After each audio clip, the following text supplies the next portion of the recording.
আপনাদের সকলকে নমস্কার জানাই। আমি শ্রী বিশ্বনাথ চক্রবর্তী, রাজ জ্যোতিষী। আজ আপনাদের সাথে চন্দ্র গ্রহ নিয়ে আলোচনা করব।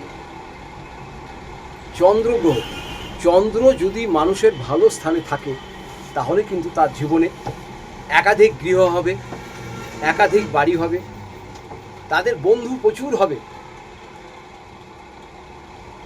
চন্দ্র যদি শুভ স্থানে থাকে, চন্দ্রের সঙ্গে যদি বৃহস্পতি থাকে আরও ভালো হবে। তার উচ্চশিক্ষিত হবে, তার সন্তান উচ্চবিদ্যা হবে, মেয়ের ভালো ঘরে বিয়ে হবে, ছেলের ভালো ঘরে বিয়ে হবে। চন্দ্র যদি অষ্টম স্থানে থাকে কারণ, তাদের জল থেকে সাবধান থাকতে হবে। যেমন নদীতে চান করা, গঙ্গায় চান করা, পুকুরে চান করা, তারা কিন্তু নদীতে যেন বেশি স্নান না করে। চন্দ্র যদি তাদের অষ্টম স্থানে থাকে, চন্দ্রের সঙ্গে যদি শনি থাকে যুক্ত, চন্দ্রের সঙ্গে যদি শনি যুক্ত থাকে তাহলে তার কিন্তু সারা জীবন ডিপ্রেশন হবে। দেখবেন এক জায়গায় বসে আছে, হাতের আঙুল মুখ দিয়ে কাটছে। তার মানে কি, সে একটা চিন্তা করছে, তার চিন্তা কোনো সময় যাবে না। আর তার অল্প কিছুতে পেয়ে আকাঙ্ক্ষা তার মিটবে না। খেতে বসবে, খেতে বসার পরে হয়তো মা ছেলে মেয়েকে ভাত দিল, আমাকে আরও দাও, আমাকে আরও দাও, অথচ খাবার বেলাতে আর্ধেক খেয়ে কিংবা তার থেকেও কম খেয়ে ভাতের থালার ভিতরে সব কিছু রেখে চলে গেল।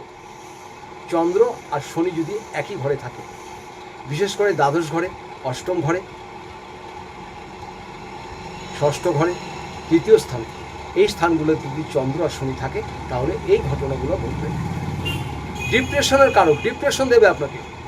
চন্দ্র আর শনি যদি একই ঘরে থাকে ভীষণ ডিপ্রেশন দেবে। চন্দ্র আর মঙ্গল যদি একই ঘরে থাকে, আপনার প্রচুর ভূ সম্পত্তি হবে, প্রচুর বাড়িঘর হবে।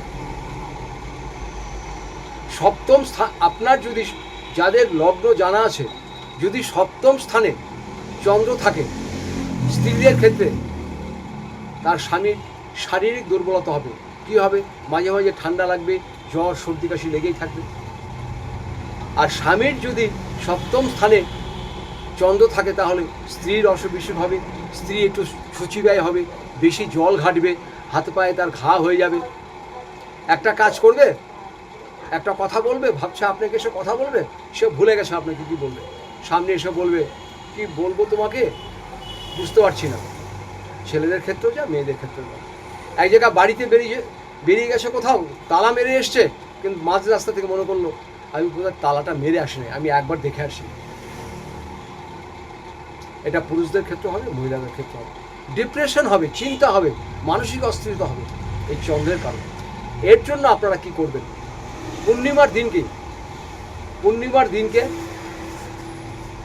একটি কাচের গ্লাসের ভিতরে সামান্য একটু মিশ্রি নেবেন, মিশ্রি, কাচের গ্লাসে মিশ্রি দিয়ে জলটা আপনারা এমন জায়গাতে রাখবেন যেন চাঁদের আলো পড়ে। পূর্ণিমাতে করবেন, সারা রাত চাঁদের আলো পড়বে, সকালবেলা আপনি স্নান টান করে জলটা খেয়ে নেবেন।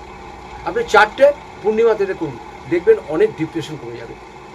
আর তার সাথে আপনারা খিরিক্কা মূল ধারণ করবেন, খিরিক্কা মূল ধারণ করবেন। আর যতটা সম্ভব হয় শঙ্খ ঘষবেন, শঙ্খ ঘষে কপালে টিপ দেবেন, শঙ্খের টিপ দেবেন। দেখবেন চন্দ্র অনেক নেগেটিভ ফল দেওয়া বন্ধ করে দেবে। এরপরে যদি মনে হয় আরও কিছু জানবেন, আমার নিচের নাম্বারে যোগাযোগ করবেন। আমি এখানে কুষ্টি করি, বিবাহের জটক বিচার করি, বাস্তু বিচার করি। যদি আপনাদের প্রয়োজন হয় অবশ্যই আমাকে যোগাযোগ করবেন। সবাই ভালো থাকুন, সুস্থ থাকুন। আপনাদের সকলকে নমস্কার জানাই।